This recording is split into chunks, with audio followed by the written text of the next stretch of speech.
John Burge here with a performance of the very last prelude from my 24 Preludes for solo piano.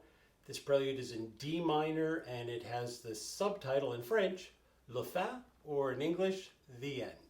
Now, obviously, if it's the last prelude, it is the end, but I use the French subtitle because I'm hoping to capture another obvious reference to Chopin. And the specific reference is Chopin's Prelude, the entire set. The D minor one is also the last one. And it ends with 3 low Ds. And I use those 3 low Ds as the springboard to start my last prelude. Now, I've mentioned before that in my prelude set, there are some preludes that I think do connect together. Partly, you can't write 24 very distinctive standalone pieces and think that they're going to fit together in a set. So, I'm one composer, I have only so many different things I can do. There are going to be some connections. There is a larger connection, though, that I think is important to point out, and that is that the second prelude began with 3 low A's. Now, the second prelude has a subtitle, Bells in Winter, and I help capture that effect by asking the pianist to reach aside the piano, touch that low A string anywhere, but ideally in a spot that is a really good node, and create some overtones that when you play the note, it sounds metallic or like a bell.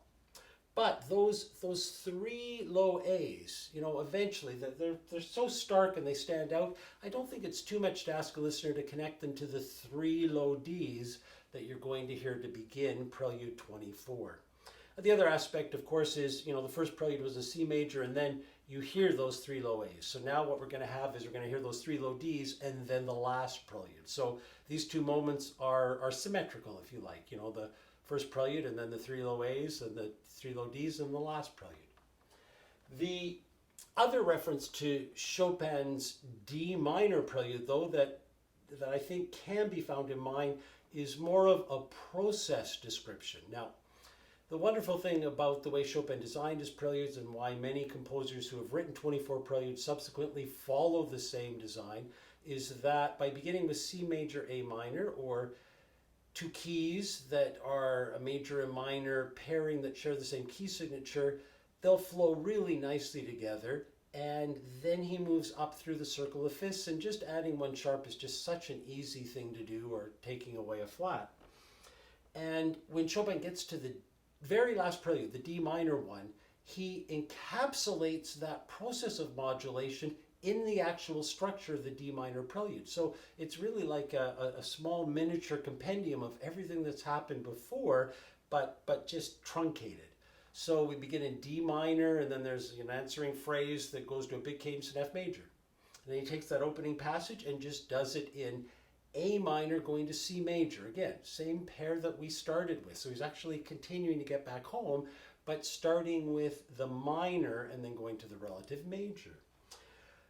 In Chopin's D minor prelude, the modulations begin to happen more frequently and go to unexpected keys until it builds to a climax, and the opening material returns in octaves and in a much more virtuosic, dramatic, almost operatic kind of setting. The process in my prelude is to use alternating note patterns which bring out some implied lines that have accents on certain notes, as well as pedal points in the bass, lots of pedal in the chords which make the piano resonate. And it begins very slowly in terms of the changes, and then the changes happen more rapidly, and I start to explore rather unexpected keys, ending up in G flat major. D minor to G flat major is quite a distance to travel till the music slides back to C major, and I end with a big, C major climax, which then moves to D minor, but that C major is really just capturing where everything started at the beginning. I have one last thing to share with you, and when I wrote these preludes, which was over a process of about 5 years, and I was gradually, trying them out and going back and working on the score, but there was a period where I had them all finished and was playing through them, but I hadn't yet published the music. And someone pointed out to me that, 3 low Ds a really good trick to ensure that you are always going to just hit a low D is to silently depress the C below it and the E above it. So I've done that right now, and it doesn't make any noise. And then I can strike those Ds, and I know I'm never going to hit a C or an E because they can't sound. I've already depressed the hammer. The hammer can't get engaged. I thought that was such a good idea that I actually wrote it as advice in the published score. So here we have Prelude in D minor, number 24, Le Fa.